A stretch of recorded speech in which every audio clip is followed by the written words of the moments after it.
Exodus chapter 10. Ang ikawalong salot, ang mga locust. Tapos sinabi ni Lord kay Moses, pumunta ka sa hari. Ginawa kong matigas ang ulo niya at ng mga officers niya para mapakita ko sa kanila ang mga himalang ito. Ginagawa ko ang mga himalang ito para makwento nyo sa mga anak at apo nyo kung paano ko walang awang trinato ang mga Egyptians. Dahil dito, makikilala nyo na ako si Lord. Kaya kinausap ni na Moses at Aaron ang hari.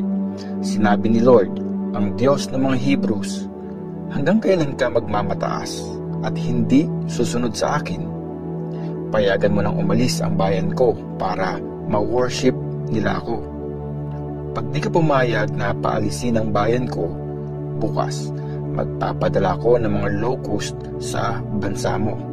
Mapupuno nila ang buong Egypt, kaya wala ka ng ibang makikita sa lupa kundi mga locust. Kakainin nila lahat ng hindi nasira sa pag-ulan ng malaking tipak ng yelo, kasama ang punong kahoy.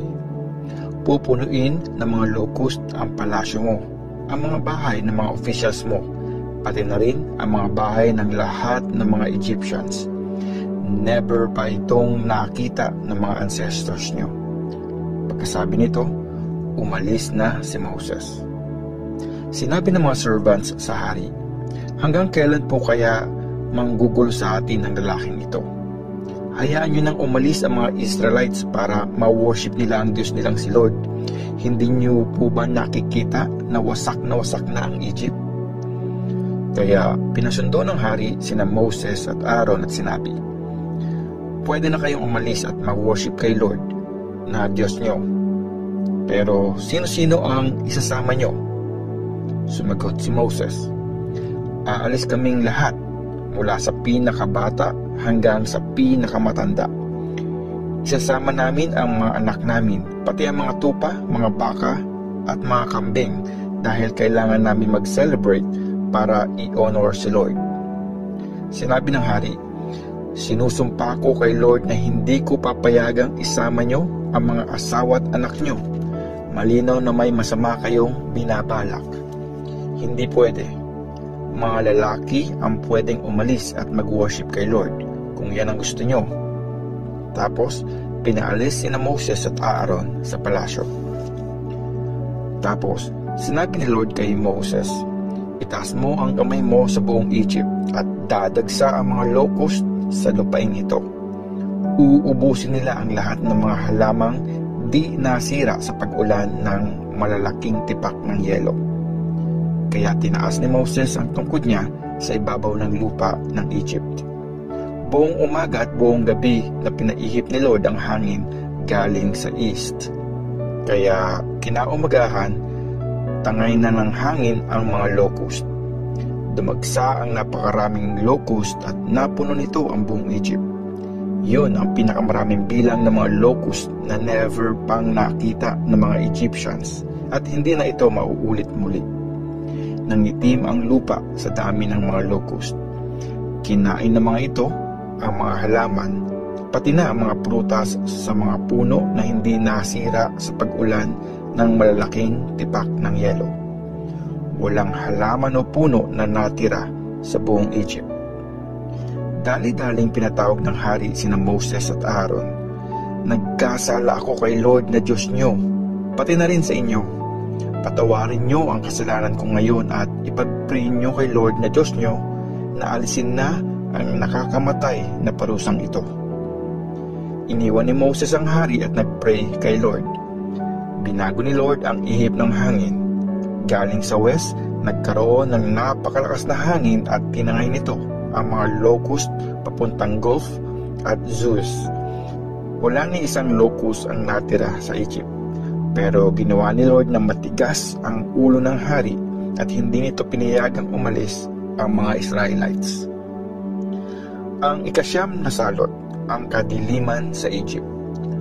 Sinabi ni Lord kay Moses na itaas niya ang kamay niya sa langit at mababalot ng dilim ang buong Egypt.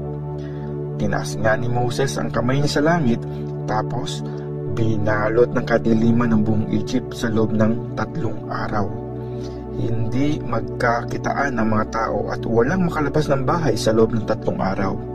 Pero merong liwanag sa lugar kung saan nakatira ang mga Israelites. Pinatawag ng hari si Moses, "Pwede na kayong umalis at mag-worship kay Lord. Pwede nyo nang isama ang mga asawa at anak nyo, pero iwan nyo ang mga tupa at kambing at baka nyo." Sumagot si Moses, "Di po pwede yun. Dapat bigyan mo kami ng mga hayop na isa-sacrifice at mga handog na susunugin para kay Lord na Diyos namin.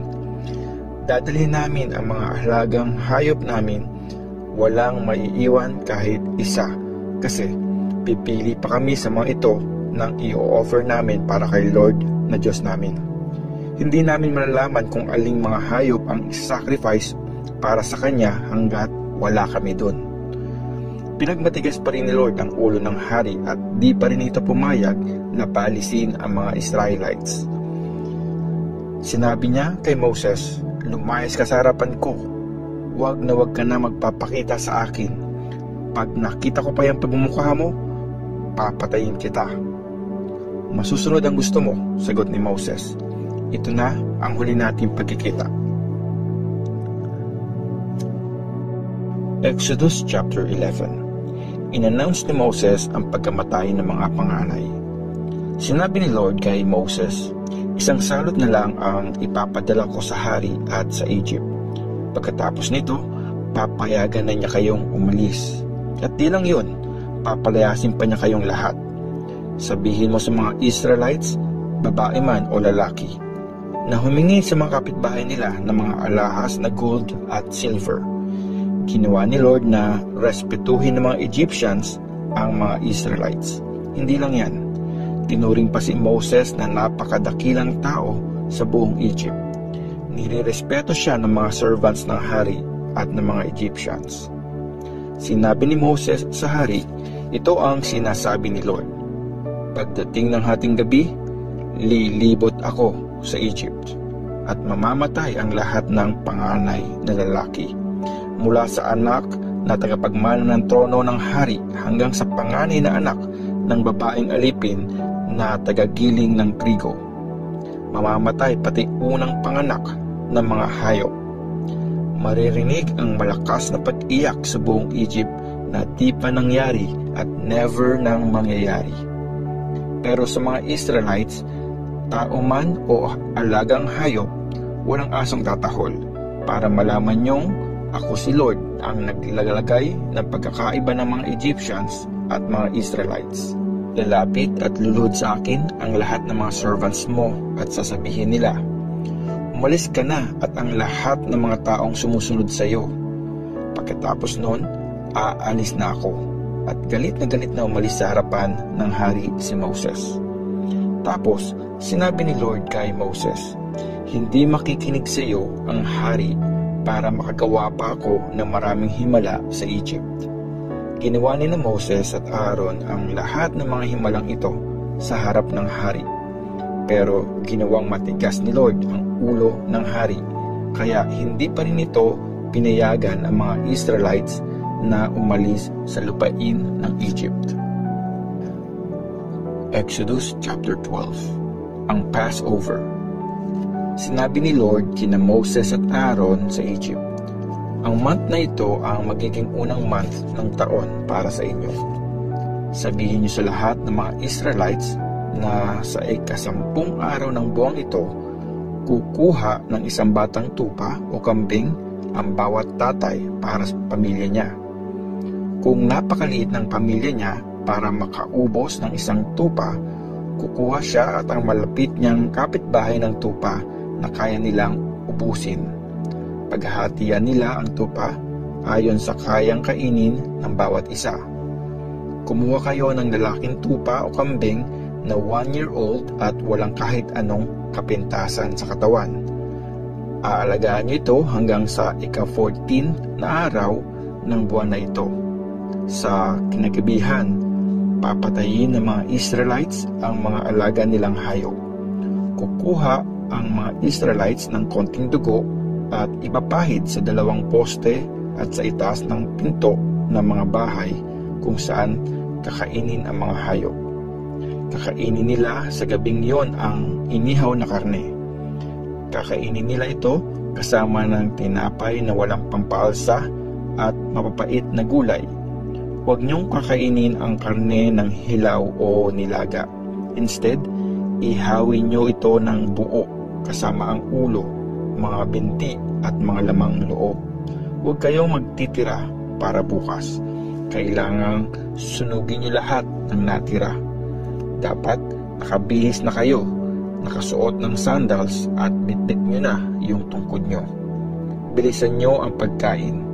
I-celebrate nyo ang piyesta ng Passover para i-honor ako, si Lord. Sa gabing yun, lilibutin ko ang buong Egypt at papatayin ko ang lahat ng panganay na lalaki, tao man o hayop. Paparusahan ko rin ang lahat ng mga Diyos ng Egypt. Ako, si Lord. Ang dugo ang magiging sign sa mga bahay nyo kung saan kayo nakatira. Pag nakita ko ang dugo, lalagpasan ko kayo at wala kayong mararanasang salot pag pinarusahan ko ang lupain ng Egypt. Alalahanin nyo ang araw na ito. Dapat itong i-celebrate bilang piyesta para sa akin sa lahat ng generations. Forever nyo na itong gagawin. Piyesta ng Unleavened Bread. 7 araw kayong kakain ng tinapay na walang pampaalsa. Sa unang araw pa lang, alisin nyo na lahat ng pampaalsa sa mga bahay nyo. Hindi na ituturing na Israelite ang kakain ng tinapay na may pampaalsa sa loob ng 7 araw na yon. Sa una at ika-7 araw, magkikita-kita kayo para mag-worship. Wala magtatrabaho sa mga araw na yon, pero pwede kayong maghanda ng pagkain. Isa-celebrate nyo ang piyesta ng Unleavened Bread kasi sa araw na ito, inalabas ko ang lahi nyo mula sa Egypt. Dapat forever na i-celebrate ng lahat ng mga generations ang araw na ito. Sa unang buwan, mula sa gabi ng ika-14 na araw hanggang sa gabi ng ika-21 na araw, kakain kayo ng tinapay na walang pampalsa.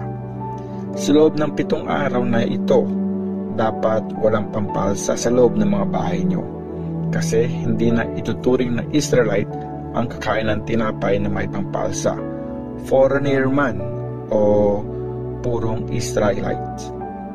Huwag kayong kakain ng tinapay na may pampalsa.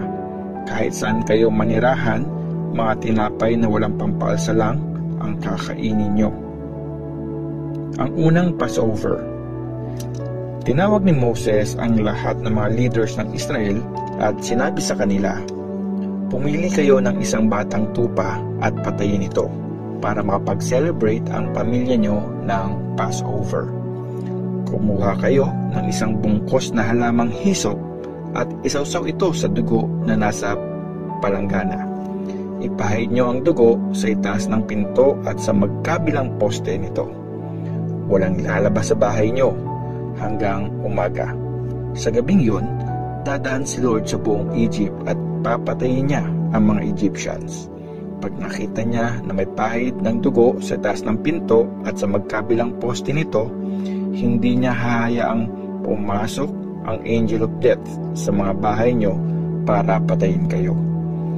Forever niyong susundin at ng mga anak nyo ang mga batas na ito. Pag dumating na kayo sa lupang ibibigay ni Lord sa inyo, gaya ng pinangako niya, patuloy niyong gagawin ang mga ito.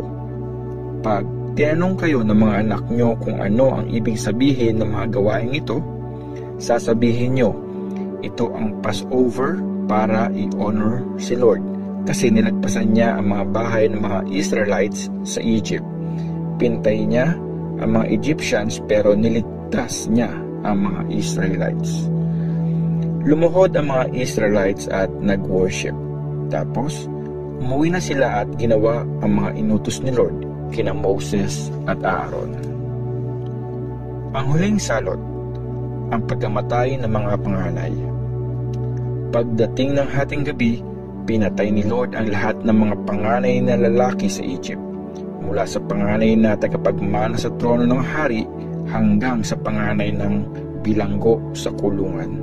namatay din lahat ng mga unang pinanganak na hayop. Nung gabing yun, bumangon ng hari, ang lahat ng mga officials niya at ang lahat ng mga Egyptians.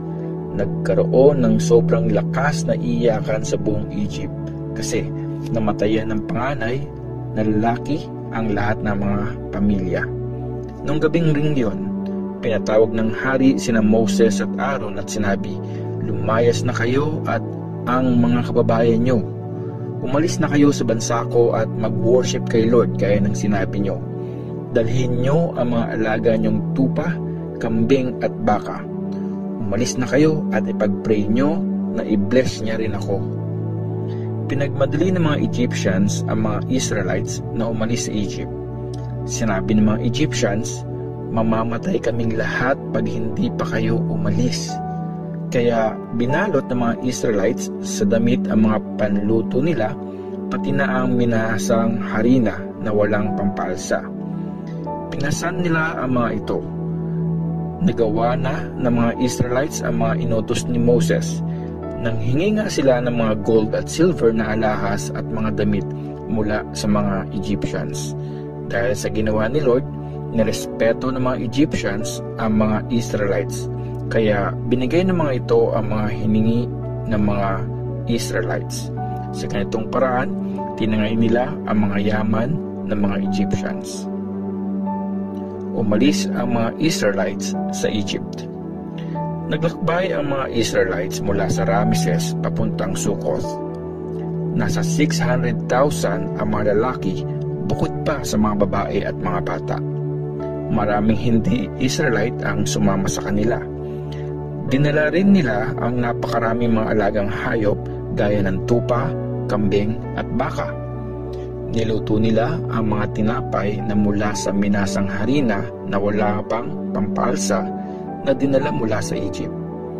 Hindi na nila nilagyan ng pampalsa ang tinapay kasi pinalayas na sila sa Egypt at hindi na sila nakapag-prepare ng pagkain. Tumira sa Egypt ang mga Israelites ng 430 years. Sa huling araw ng ika-430 na taon, umalis ang lahat ng mga tribes ni Lord sa Egypt. Binantayan ni Lord ang mga Israelites nung gabing yun para ilabas sila mula sa Egypt. Kaya ito rin ang gabi sa bawat taon na magbabantay ang mga Israelites para i-dedicate ang gabing ito kay Lord at forever nila itong aalalahanin. Ang mga batas tungkol sa Passover. Sinabi ni Lord kina Moses at Aaron, ang mga sumusunod ay ang mga batas tungkol sa Passover. Di pwedeng kumain ng mga handa sa Passover ang mga foreigners. Pero pwedeng kumain ito ang mga biniling alipin kung tuli na siya.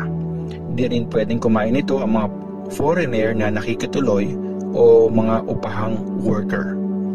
Kailangan kainin ang karneng handa sa Passover sa loob ng bahay kung saan ito niluto.